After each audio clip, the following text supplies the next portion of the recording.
Later today, we expect that this indictment is going to be unsealed in federal court here in Washington, but Paul Manafort is planning to turn himself in to the FBI for processing and then for the court proceedings to take place later today. Again, later this morning, we expect that Paul Manafort will turn himself in to the FBI and we'll learn more about the charges. At this point, we do not know the charges. They're still under seal, as we previously reported. These indictments had been approved by the grand jury last week on Friday, and we had expected that today, at least today, we'd see some court action, perhaps the indictments being unsealed and the arrest being made. So we now know that he is planning to turn himself in to the FBI. Now we also are told that there may be at least one other indictment that will be unsealed later today. We're trying to work to figure out what that is about, and we'll tell you more when we find out. Allison?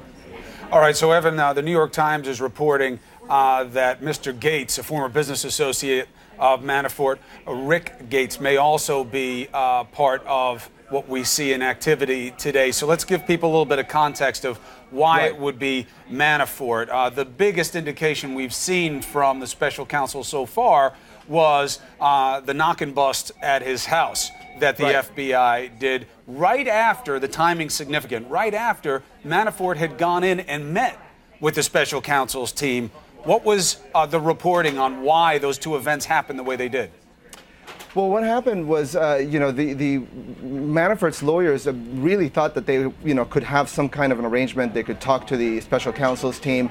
And so they were kind of taken by surprise when, in late July, the FBI showed up at his home before dawn with guns drawn. He and his wife were still in bed when they were woken up by the federal agents, and they were searched in bed for weapons. And then they proceeded to do a couple hours of searching, taking away financial records, tax records. And what the indication that they had, Chris, was that the investigation involved tax crimes, financial crimes, going back all the way back to 2006. That is what the investigation, the scope of this investigation had become. And in particular, they seem to be interested in the tax year 2010. 2011 would be the year that you would file those taxes.